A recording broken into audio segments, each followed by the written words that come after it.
got the new bed. Oh. And? Oh no. Because of the...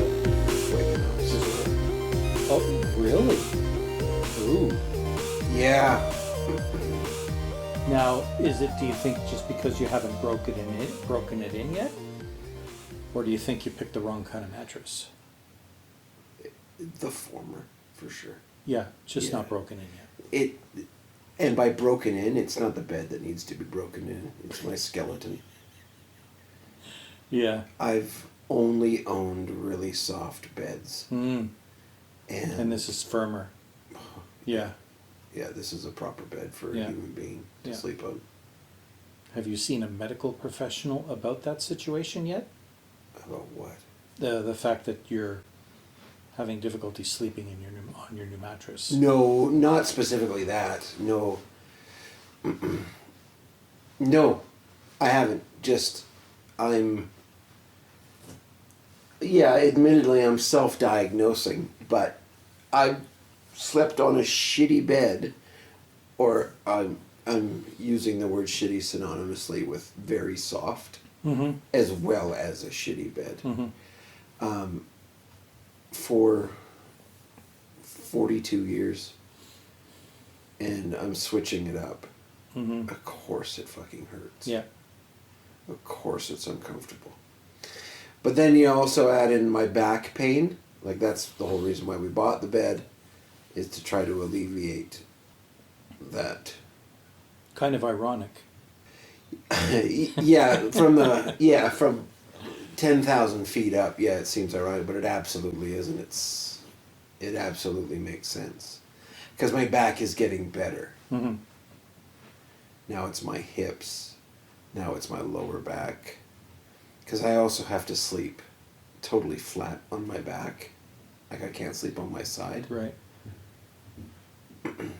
Because either I'm sleeping on that sore part of my rib, or I'm sleeping on my shoulder, which is fucked up. So I have to lay flat. Mm-hmm. And it sucks. Mm-hmm. And really, that's so encompassing. Like, between pain that exists all the time and then no sleep, Mm-hmm. there's not much else going on. Yeah. Or, you know what I mean? Yeah. Like, there's lots, but who gives a fuck? I can't deal with any of it properly. Mm-hmm. I want to go to bed so bad, but I'm terrified to go to bed. Mm-hmm. Like, I would go home and go to bed now, but I'm only going to sleep for 4 or 5 hours. Right. So now I'm up at 1. Right? Yeah. And you're going, what the hell? Right. And, you know, I can sit on a chair for an hour and my back will chill out and then I can go back to sleep. But that hour being awake is just devastating. Mm-hmm. Like, I don't do well with waking up. Anyway. Wine. Yeah. Just tired. I don't know why I do it. It could just be old age. It could just be how I'm reacting to the kind of mattress that I sleep on. Or it could just be Carl is a restless sleeper, but I sleep like a rotisserie chicken. Mm. I just turn and turn and turn and turn and turn and turn and turn. And I have to be careful because I try to do it with the least amount of disruptive motion as possible. Right. So I don't wake her up. Right. Backside, stomach side, backside, stomach side, backside, stomach side. Okay, I'm done. And then the alarm goes off. And barbecue chicken goes to work. And you wake up every time you flip? Most of it. Probably, yeah. You're awake for like 6-7 seconds. Oh, yeah. Yeah. And then you're gone. Yeah. Most people can't Man, that's stand so- people like me that's because so disruptive I'm to your out sleep. like a fucking light. And yeah, the few interruptions that I do get from my sleep are very temporary. Do you snore? Unless there's something on my mind. Right. Yeah, I do. Yeah, I snore. Quite loudly. Huh? Quite loudly. Yeah. I was admitted to a sleep. I don't know if I talked to you about this. Yeah, I think so. About how I was moving in my sleep. Mm-hmm. Yeah. So I went to the sleep clinic on, I don't know, Wednesday or something. And the first step is they give you a machine to plug yourself into. They put a microphone on your neck. They put a nasal cannula in your nose so they can test your breathing. And they put, to check your oxygen, they put a thing on your finger. And then you just sleep, and it records it all, and it determines, the microphone isn't actually recording sound, it's literally recording vibrations, so when you start to snore, it knows. And the breathing thing tells if you stop breathing, and blah, blah, blah, blah, blah, blah, blah. But when I went, there is a study currently going on at the clinic in regards to, it's ran by the U of C and initiated by the doctors of the clinic, and the purpose of the the purpose of the study is to determine if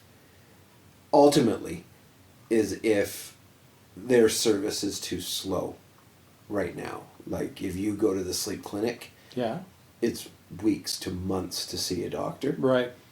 So there are two groups in the study if you get accepted, and I was accepted. One where they expedite your Ability to see one. so Yeah. it's like weeks, and the other is the control group, which is just like normal. So then they compare if, I don't know ultimately what it is. Yeah.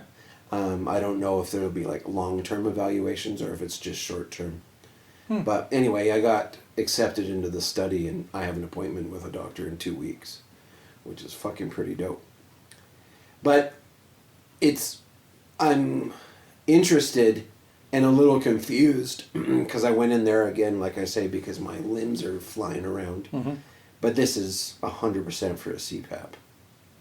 100%. Right?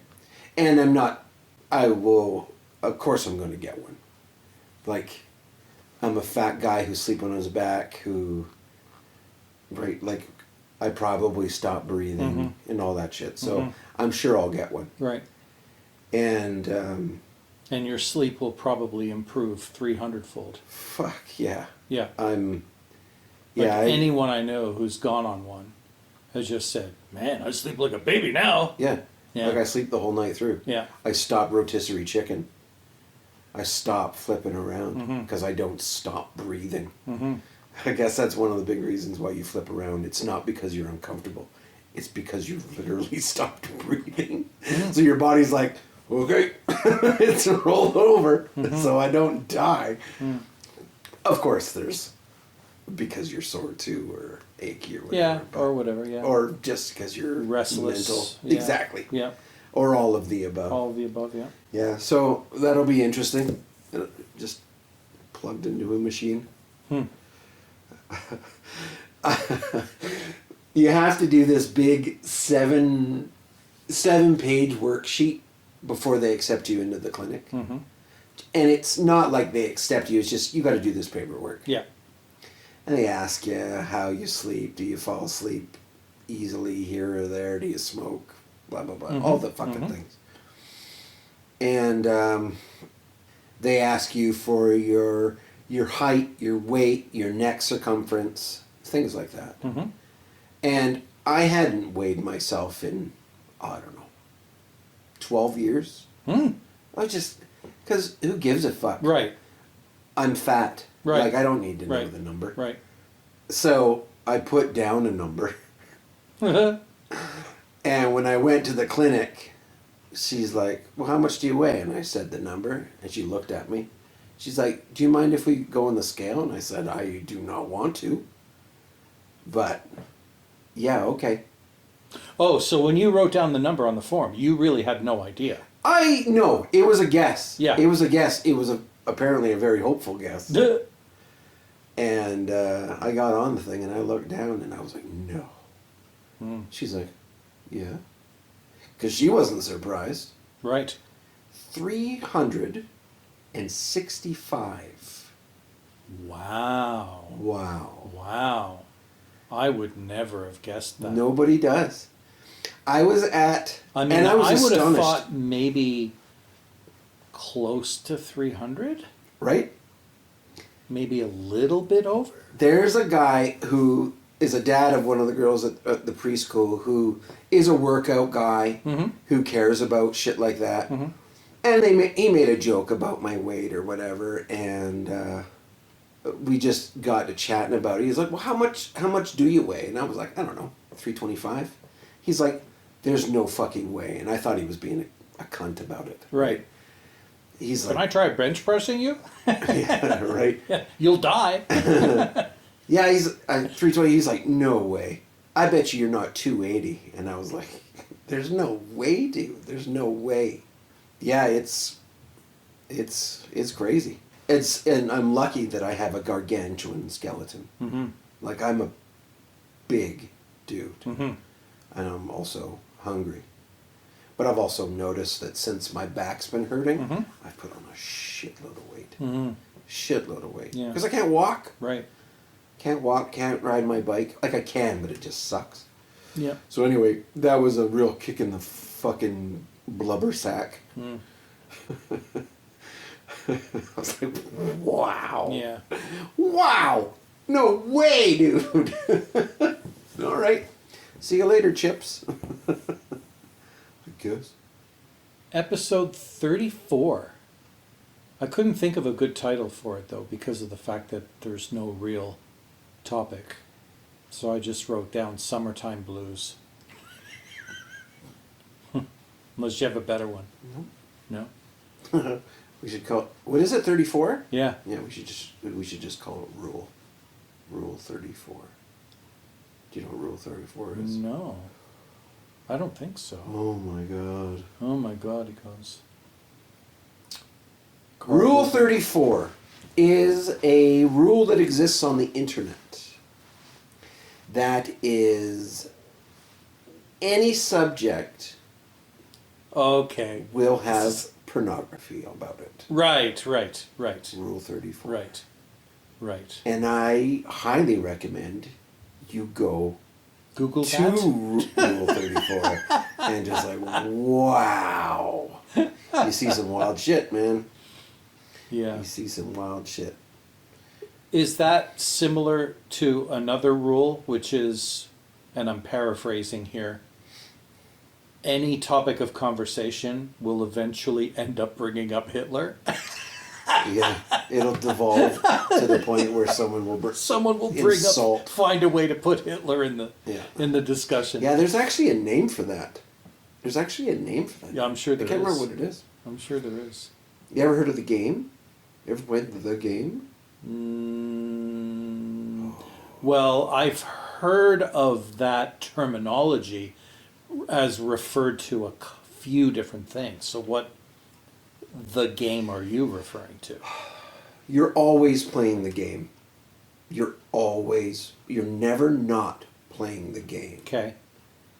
But when you realize you're playing the game, you lose. Okay. So the joke is you just be like, the game, and you're like, fuck, I've lost the game. And it went on, or it goes on, it continues. But it was just inside poker for so long. Just the game. You've lost the game. You have lost the game. It was so wild. It was so cool. I latched onto it as I've latched onto many things on the internet because I find them very fascinating. It was socially so incredible.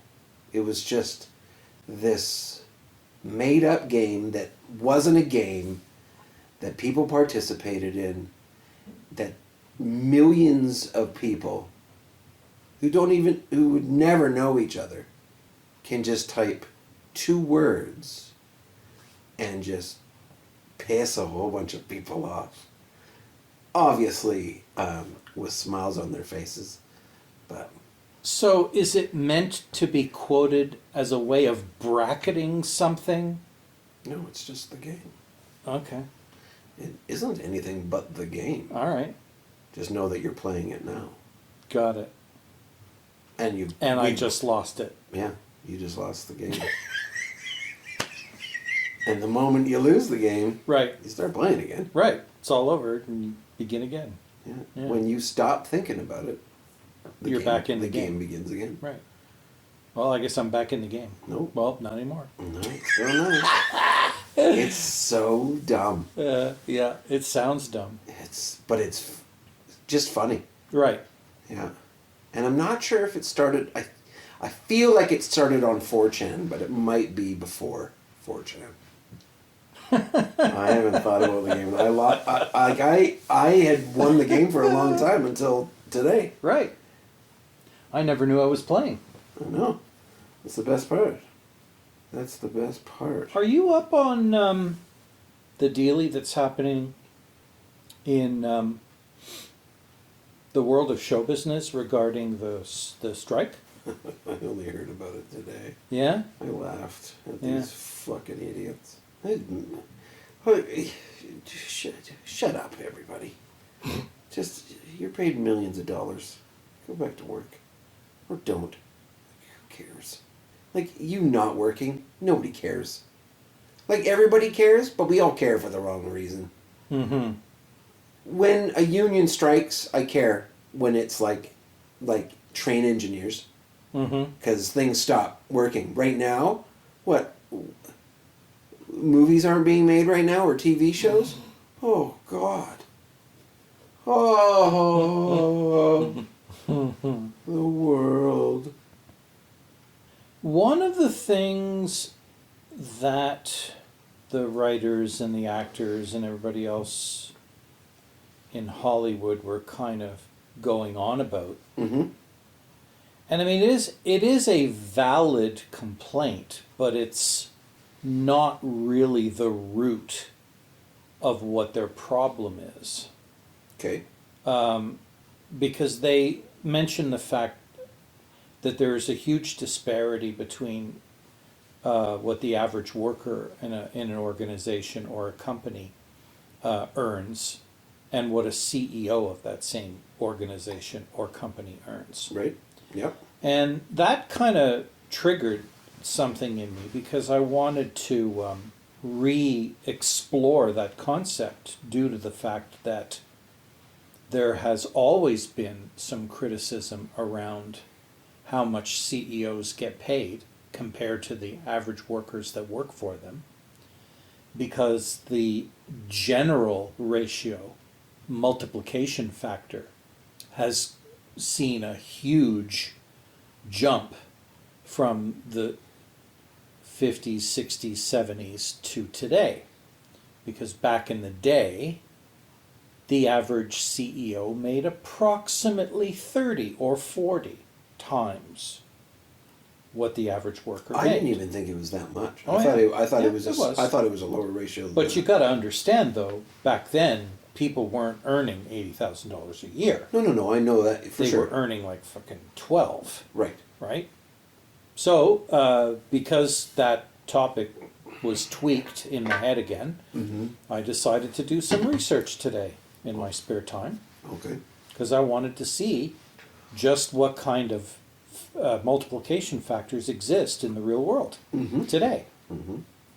Just to get a sense, because I'm going to be blogging soon, asking my readers, what do you think is suitable, appropriate pay for a CEO of a company?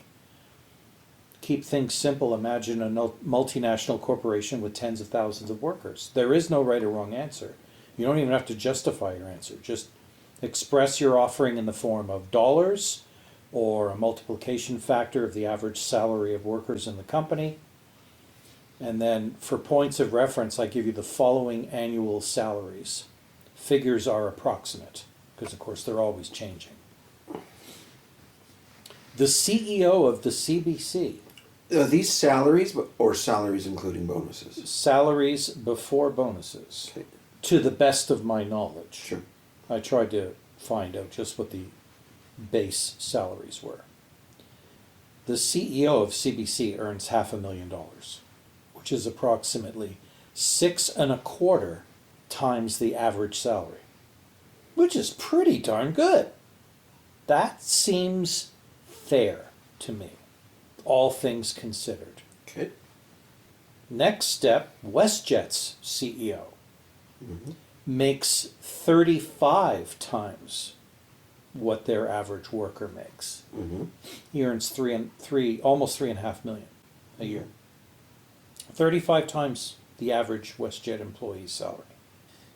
Suncor Energy CEO makes 120 times what the average worker's salary is.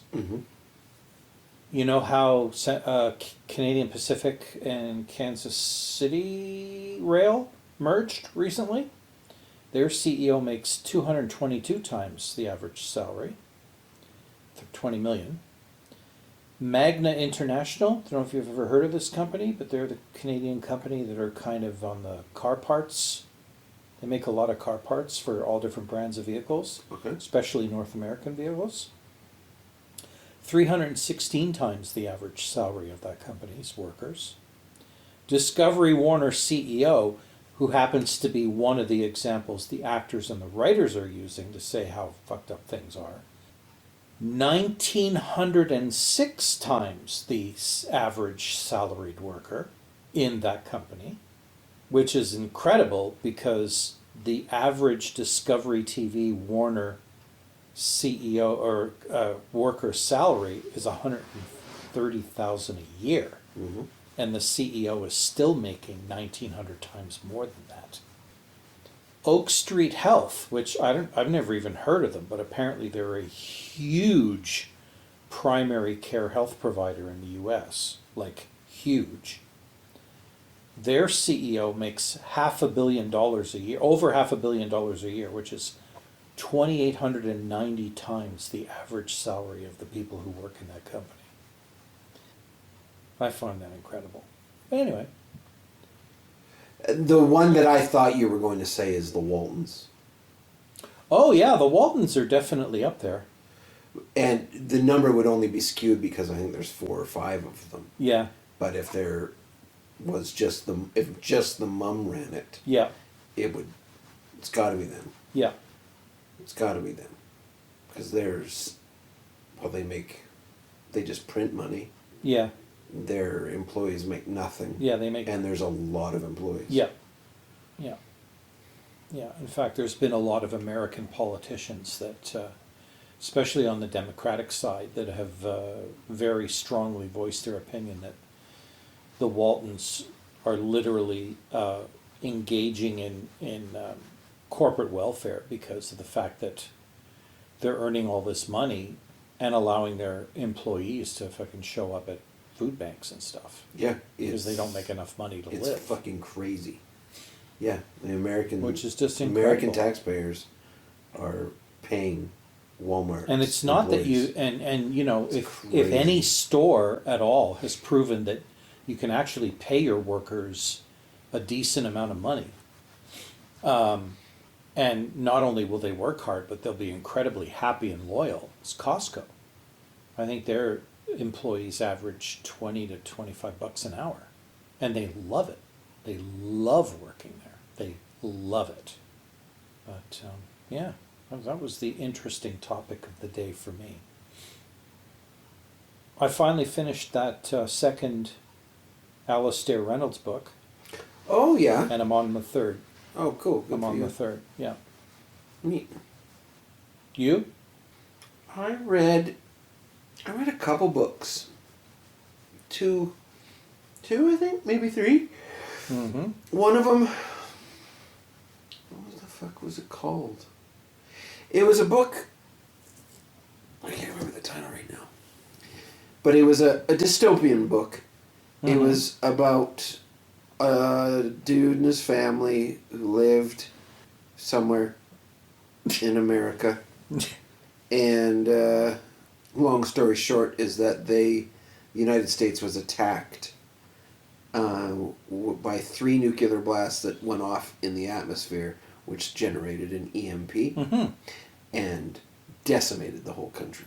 Mm. Everything turned off. Mm-hmm. So what I liked about this book is that it went from normal to just total catastrophe, but it stayed local, mm-hmm. like it was still about this town, mm-hmm. and it sort of gave a somewhat realistic sense of what would happen. Mm-hmm. Like, just because every other dystopian book, like, people start wandering or mm-hmm. And in this book they had wanderers, but the main characters just stuck by where they were. And what part of the country does it specify? The whole country got decimated. No, but this town, where in the U.S. would it have been located? Carolinas. Oh, okay. I think it was in North Carolina or something. Can't remember. Maybe Tennessee. Anyway. Mm. And it was it was the South. So it was pretty hokey. Like, it was mm-hmm. Yay America, it was military, it was it was quite religious, like mm-hmm. very pro God, very preachy. I wouldn't say preachy, but they believed in their God, and mm-hmm. they believed in their guns, and they mm-hmm. like, he was obviously a very conservative author, but whatever, he was a stupid or an honest author. Either way. Yeah, either way. And it fucked with me, that book, because the main character's daughter was a diabetic. And as a diabetic, I've thought about it many, many, many, many times, that if things go bad, what am I going to do? Mm-hmm. And because of the support systems you rely on. Insulin. Yeah. That's it. Right. That's it. That everything else, it's insulin. Because insulin doesn't, like, it has to be in the fridge. Mm-hmm. And somebody has to make it. And somebody has to make it. So, ultimately, what am I going to do? Mm-hmm. I'm going to die a very painful and horrible death, like this little girl did. Mm. It was rough. It was rough to read. Wow. Yeah. Because not only was she like a 14-year-old little girl, mm-hmm. but being a diabetic. And kind of hit home. Kind of hit home. Yeah. Yeah, no, it moved right in. Yeah. Yeah, it was wild.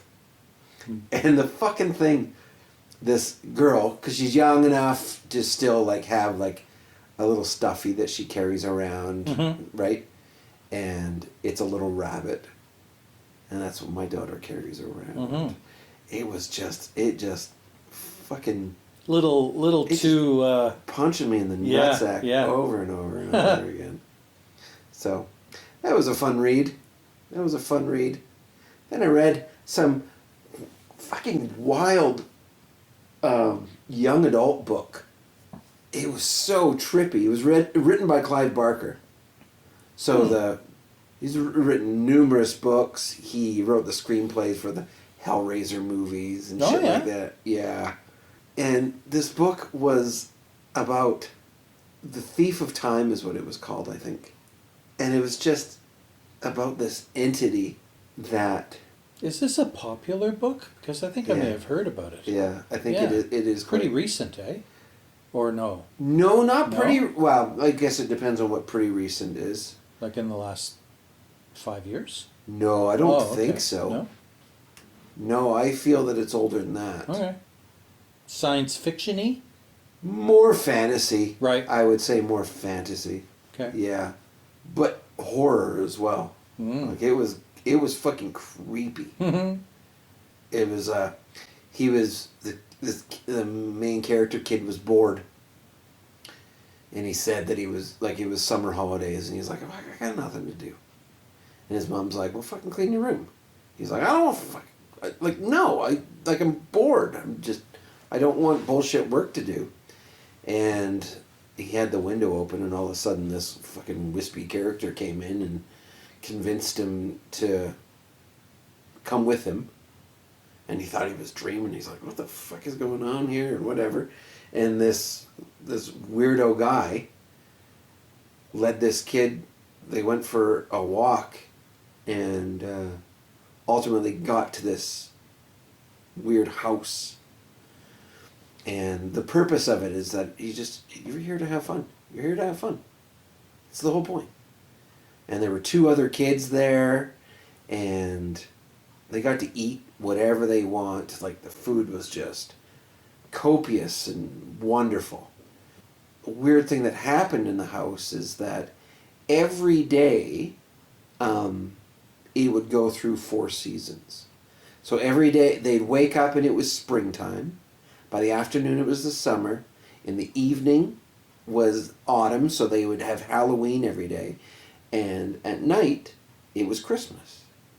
Every day they would wish for whatever they wished for Christmas, and they would get it, whatever they wanted. Weird. So weird. So weird. And just you just got a whole sense that you're just like, this ain't cool. Like something's amiss. But they were just, all the kids were just so engrossed. Yeah. Yeah. Or brainwashed. Not even just engrossed, but like something was up. But the main character was obviously very intelligent, so he figured it out. Right. Figured something was amiss, and then they tried to escape and couldn't escape. And then they finally did get out. And he made his way home, and everything looked different, and everything felt different. He knocked on the door, and his parents were really old. Every day was a year, it turned out, that he was in this house. It was a year in the real world. So his parents were all old, and he was all fucked up about it. And it was weird. It was weird. Wow. Yeah, it was a fun read, for sure. Super short, but it was just like, this is and I don't know how it got on my list. I can't remember what kind of books I was looking for, but it made it. And not only did it make like the short list, but it was actually on my ebook. So apparently I was really interested in it. But now I'm reading Pet Sematary. I think the next book that I'm going to read, because I've been hearing some really good things about it, and they're making it into a live, form of entertainment, like a movie or a TV series. It's called The 3-Body Problem. Okay. And it's written by a Chinese writer. And I guess it's just like phenomenally interesting in terms of like set in the 60s or so in China, and they make a very significant but accidental scientific discovery, and then it just fucking blows up from there. It involves visits from the future and changes to the timeline, and Yeah, that sounds cool. sounds really, really amazing. And like I said, the story is so compelling that Hollywood was like, yep, we can work with that story. Yeah, so. That sounds cool. Yeah, I know. And I kept crossing paths with the titles, so I knew that the universe was trying to tell me something. It's like, hey, stupid. Oh, yeah. How many times do I have to tell you, get you to run across the title of this book? Just get the book. It's long. Yeah. And there's other books, apparently, that follow. Oh, maybe this is 3 books. Maybe Yeah, I why think it's that's so what you're long. referring to, the 3-Body the 3 Problem 1 through books. 3, Remembrance Yeah, of Earth's yeah. Past. Yep. 1,500 pages. Yep. That makes perfect sense. Interesting. And I don't know if I'll read all three. I'll give the first one a try. And of course, you have to read the translated version, so Pussy. Why don't you fucking learn? learn Chinese and then read it in Chinese. Yeah. Sure. I'll get right on that. I'd like to read the book this year. Well, it's half over. Get on it. Interesting. Yeah. The three-body problem. It is on my to-read list. Cool. Might be worth checking out. I think that's it. I think that's all I read. Like, it feels like, because it's been a month, right? So it's like, it feels like there's more, but it was slow going for a bit. Mm-hmm. It was slow going for a bit. Like, Well, I wouldn't expect you to do a lot of reading if you're not sleeping. no, I'm falling asleep when I'm reading. Just Yeah. like, poof. It's pretty funny. Oh, Red Race. 1 Second After was the name of that book about the EMP? EMP. Yeah. Yeah. And there's a whole bunch of them, I guess. Mm-hmm. Like the series that actually made it into a series, but yeah. Oh, The Thief of Always is what the book was called. Hmm. Yeah, it was written in 1992. So Can I recommend some music? sure. Yes, please go ahead. There is a band in the States that I wish more people knew about. It's called Over the Rhine. Oh, I've heard of them. Yeah? Yeah. I'm a huge... Mm. I like quite a few of their songs, but the one that I actually... Over the Rhine is in like the river in France? Correct. Okay. Germany. The Rhine is a German river, I believe. My favorite song of theirs is actually a live version of a song of theirs called My Love is a Fever, and it's featured on their album Amateur Shortwave Radio. It's really quite bluesy, Mm-hmm. and yeah, it's a really good tune. If you're gonna listen to, or if you're gonna check them out, that would be the song I would insist you try first. Another band from the States. Sorry. Oh, One moment, please. yeah. Germany, France, Switzerland, Netherlands, Austria, and Liechtenstein. Okay. Well, there you So- go. So it's a multinational river. I always associated it with Germany. Yeah, and I always associate it with France. That's Interesting. weird. That's Yeah. fucking weird. Yeah, I know. But Well, there you have it it. makes sense. Yeah. You just picked the bad guys, I picked the good guys. Okay, Over the Rhine, some bluesy song. Over the called, Rhine, yes. Called what? When I Go, or what the huh? hell was it? I don't know. What did you say? My Love is a Fever. My Love is a Fever. Yeah, the live version. Okay. Yeah. You ever heard the band Low? Low? Yeah. Low. No. You know how everybody's got to like categorize an artist by genre? Mm-hmm. I think people refer to them as slowcore. Okay. Yeah. Yeah, all right. Yeah. Slowcore. Yeah. Best album to trial their music is The Great Destroyer. It's a trio, I believe, of musicians, Just give me 1 second here. and they're quite good. Low. I would love to see them live. What did you say? The Great The Destroyer? Great Destroyer. Their second album. Yep. Why this one? Let me look up what. Do you have it open as to what songs are on it? Yeah. If you can tell me what songs are on it, I'll tell you why that album. Monkey?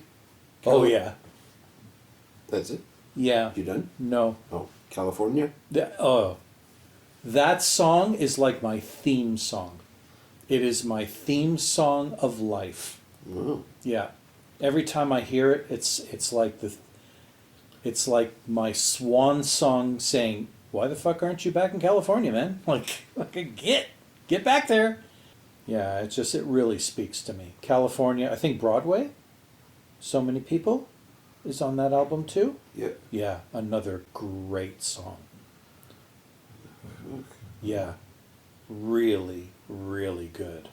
Okay, stop talking for a second. Mm-hmm. So then you can just edit.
I hate it.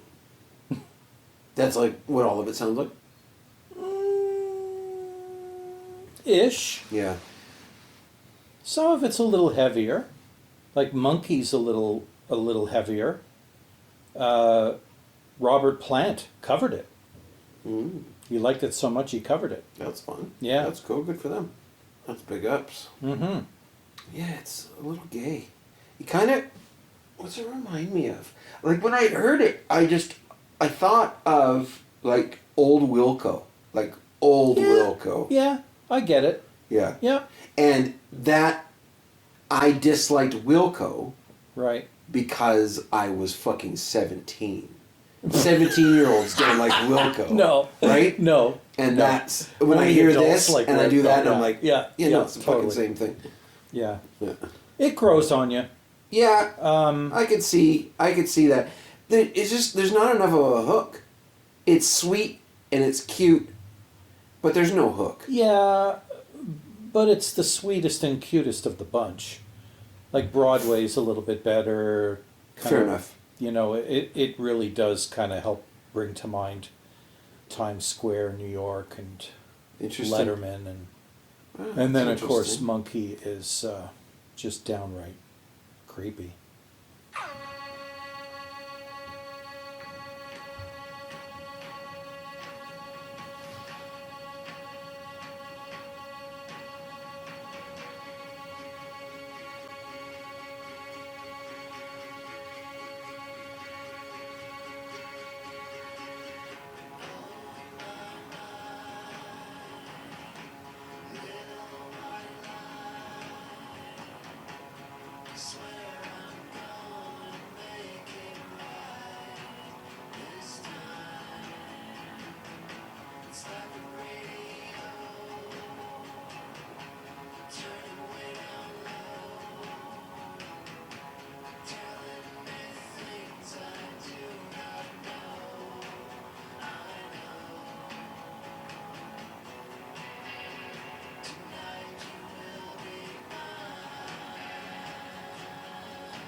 Yeah, that's better. Right? Yeah, that's far better. Yeah, that's far better. Yeah. That is creepy. I know. But it's just got this kind of groove that really grew on me right away. That's cool, man. Yeah. And that's not even the first album of theirs I heard. Oh, yeah. But when I listened to it all, I was like, holy shit, man, these guys are like making albums with more than one song that I like. This is a good sign. I stumbled upon a dude from Tiny Desk, Mm-hmm. Alfredo Rodriguez. Sounds familiar. I couldn't tell you which song.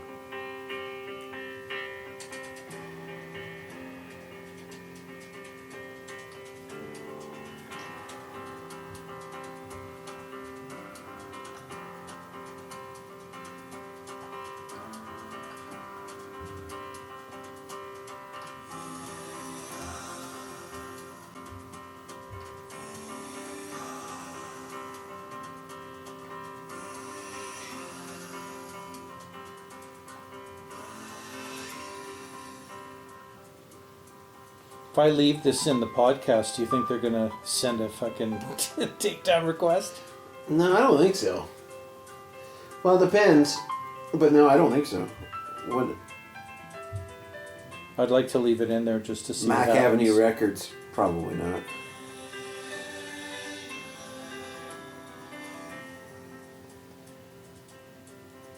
It depends who the others are signed on. Yeah, exactly. Come on, are you gonna get cooler?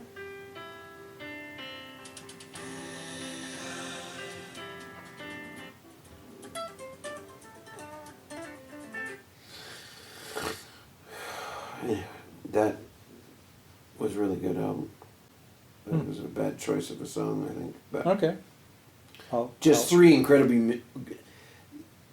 absolutely incredible musicians that were just pure masterful. Mm-hmm. Yeah, there's no guitar player. There's a bass player who then just picks up a guitar and plays the solo and then goes back. It was just a really eccentric looking dudes too. Mm-hmm. Yeah, so something that I keep going back to for the last month or so is Whitney Houston. Really? Oh my God. Whitney. Oh my God. Wow. Yeah. Apple has, you know how Apple has those essential? Yep. Yeah. The essential Whitney Houston is so good. Like the first 12 songs are just fucking bangers over Yeah. and over and over. See, I have absolutely nothing against Whitney Houston. She was a diva. Unbelievable voice, unbelievable music.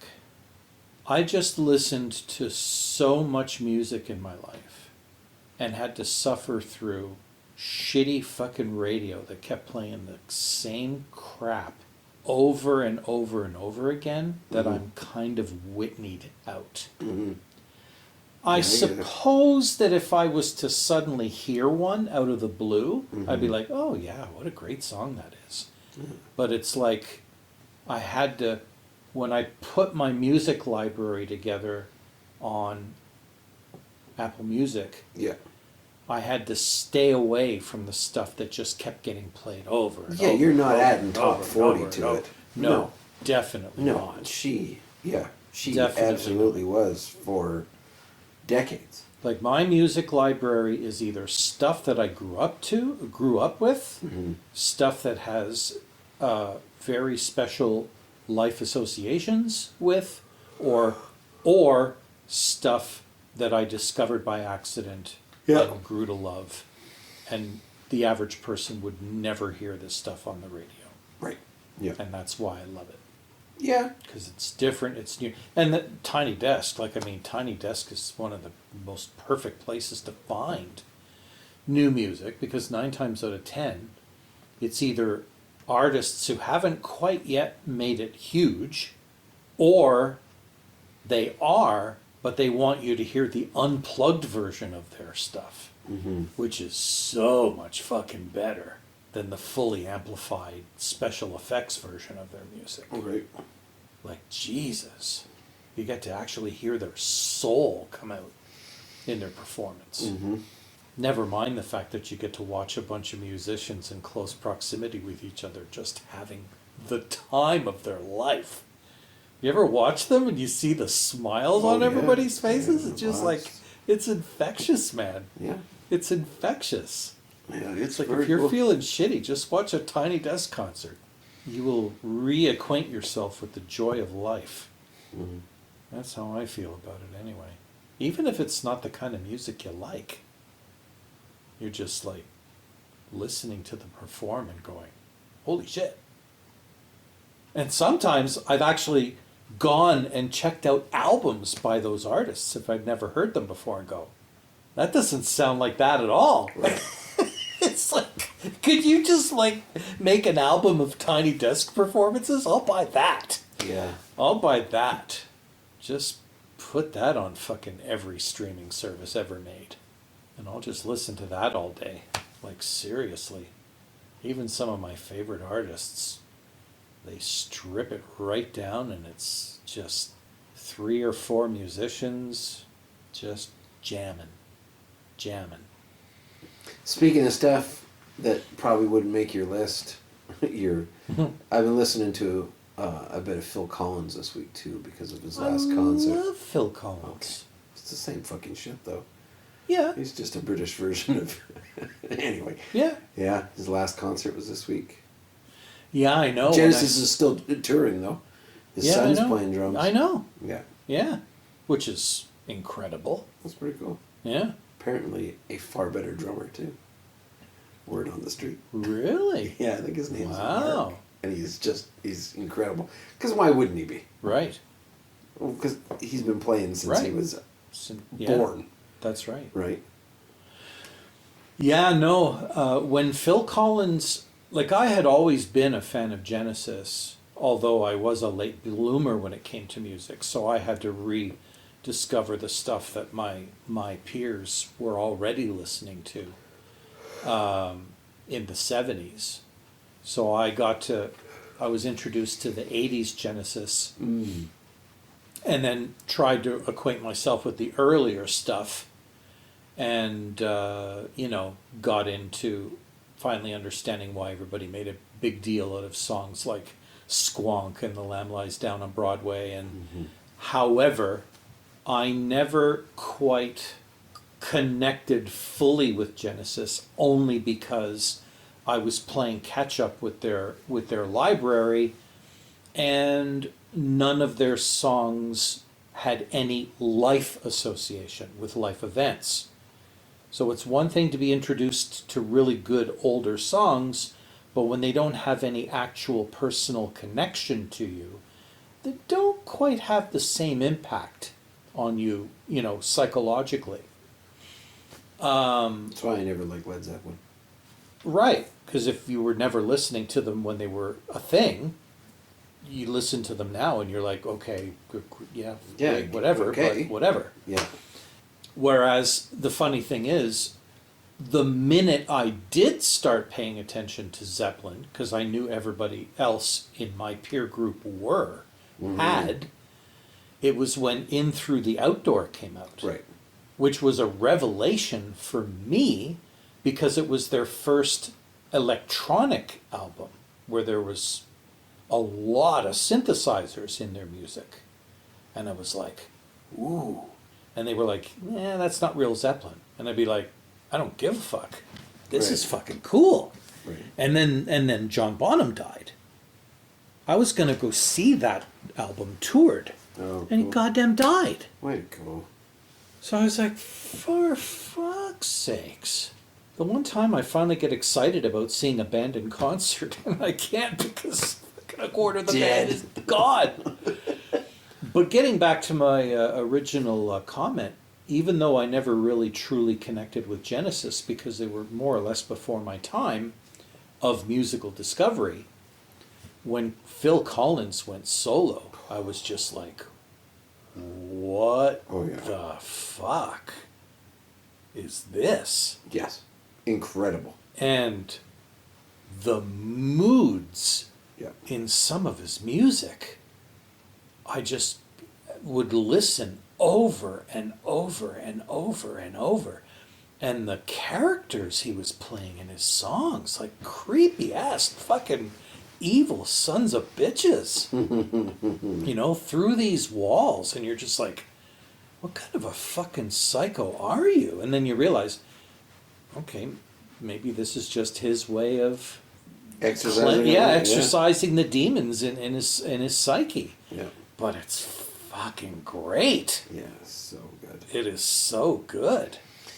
Now, after the second or third album, things started to get a little bit too fucking lovey-dovey and, stuff. But yeah, the first 2, maybe 3 albums were just, they rocked my world. And I happened to be hanging out with a really, really good friend of mine that I made in the military. His name was David Devlin.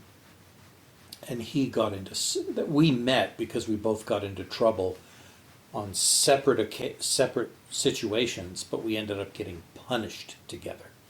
We were confined to barracks and had to endure nightly inspections and not being able to go out and do anything. and we became close friends. And then when the punishments were over, we hung out for many years. He was the best man at my wedding. Mm-hmm. And the Phil Collins albums they may as well have been the soundtrack to our adventures. That's fun. Our very high adventures. Yeah, it was I fucking obviously, insane.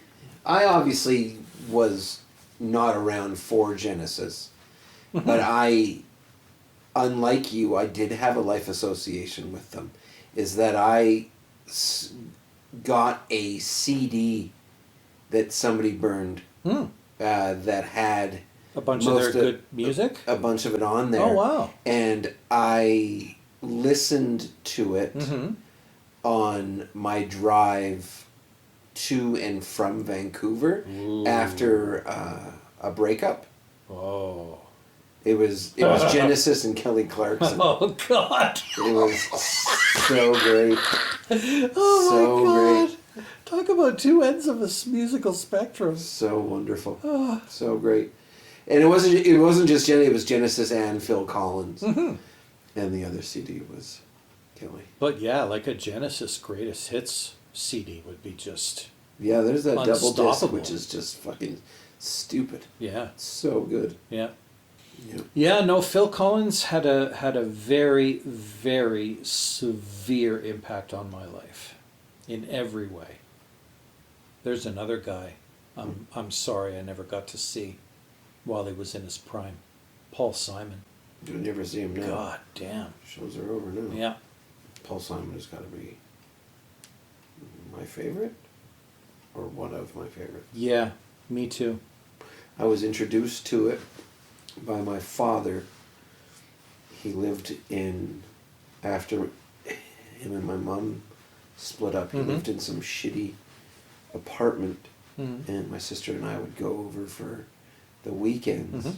and he had it, and we'd play it, and Like what era of his stuff? Graceland. Yeah, Graceland was one of those albums that just, it Well- didn't stop.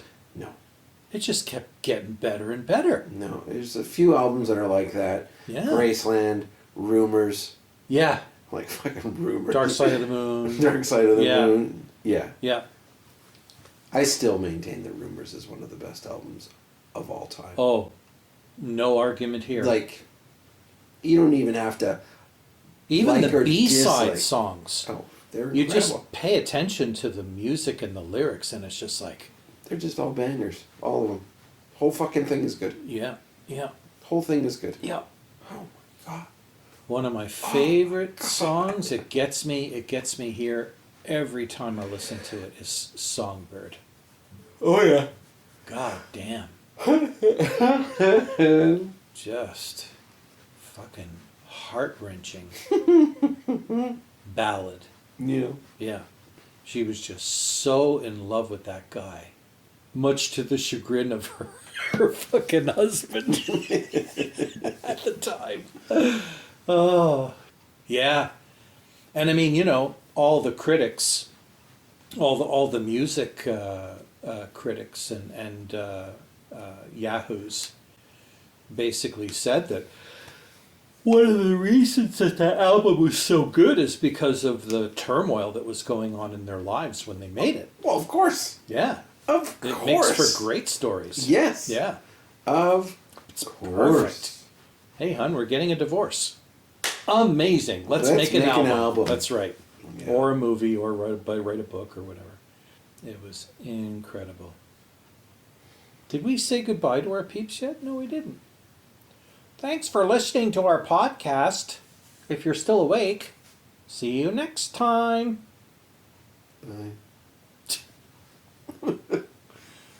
Adam's tired. Yeah, well, I just don't think anybody's listening.